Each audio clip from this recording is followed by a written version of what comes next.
10, 11, and 12, we are finding solutions in an interval. This time we're using the double angle identities. So you're going to want to find your sheet with your double angle identities. Sine of 2x is 2 sine of x cosine of x. Cosine of 2x, cosine squared minus sine squared, 1 minus 2 sine squared of x, or 2 cosine squared minus 1. Again, you're going to have to pick out which one you think is the most appropriate. If it doesn't work, try one of the other ones until you find one that works. And then, of course, we have the double angle for the tangent of 2x is 2 tangent of x over 1 minus tangent squared of x. Most of the time, they're just going to stick with sine and cosine. So you'll want to keep those handy. So this one starts off with the cosine of 2x. Because this is in terms of sine, I want to use the double angle one for cosine of 2x. That just has the sine in it. That way I don't have more than one in there. So I have 1 minus 2 sine squared of x for one of my double angles for cosine of 2x. So that's the one I'm going to use to substitute in for my cosine of 2x.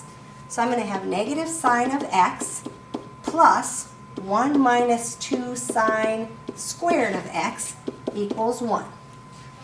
I'm then going to subtract my 1 so I can set it equal to 0. So I have negative 2 sine squared of x minus the sine of x equals 0.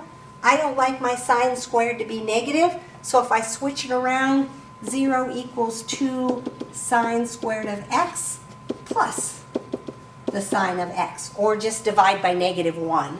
That'll switch your signs. I never like my squared term to be negative. It's hard to factor that way. This one you can see we have a greatest common factor. So we can take out the sine of x. We take out 1 sine of x, we would get 2 sine of x plus 1. And so now we should have that factored out. So again, we're just looking for the interval between 0 and 2 pi.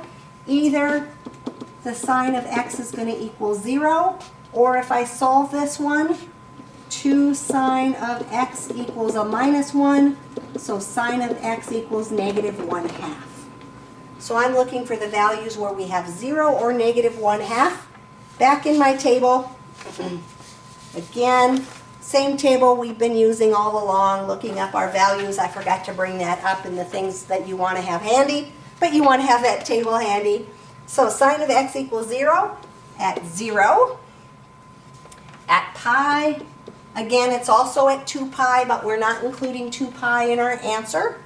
Sine equals negative 1/2 at 7 pi over 6. And negative 1/2 at 11 pi over 6. And so we're going to have those 4 answers: 0 pi, 7 pi over 6, and 11 pi over 6.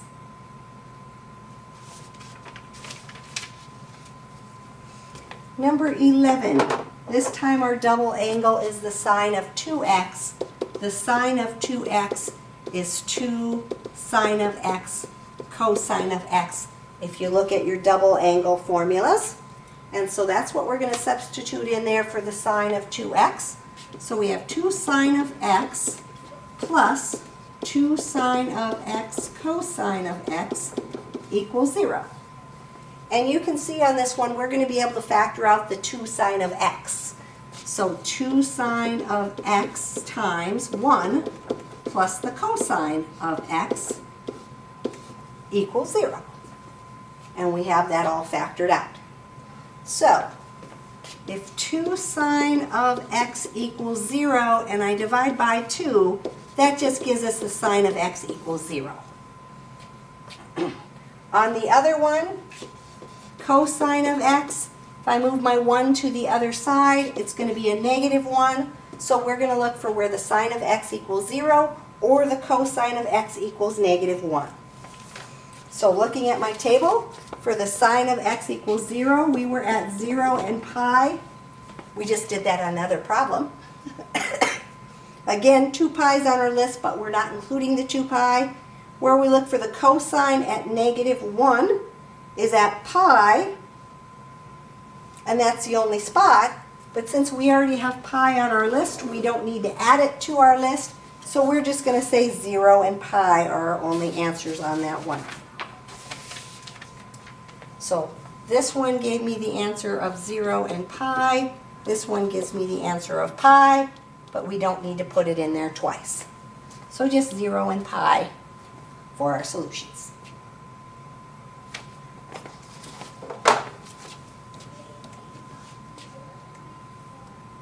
Number 12, again we have the sine of 2x. The sine of 2x is equal to 2 sine of x cosine of x. That's our double angle identity that we're going to want to use on that one. So we're going to have negative 2 sine of x cosine of x, since there was a negative in front of our double angle, plus 2 cosine of x equals 0. So in this one we can factor out the 2 cosine of x. If we take that out, that's going to leave us negative sine of x plus 1 equals 0. So 2 cosine of x equals 0. If I divide by 2, cosine of x would equal 0. Negative sine of x would equal negative 1. If I divide, sine of x would equal positive 1 then. So I am looking for where is the cosine of x equals 0 and where is the sine of x equal 1. Cosine of x equals 0 at, whoops, not at 0. I'm trying to write the 0 I looked up. Cosine of x equals 0 at pi over 2. Cosine of x equals 0 at 3 pi over 2. Sine of x equals 1. Sine of x equals 1 at pi over 2. Sine of x equals 1 nowhere else. Just at the pi over 2. And so again, when I look at this answer, since I already have the pi over 2, I'm just going to put in pi over 2 and 3 pi over 2, since this is already part of that answer.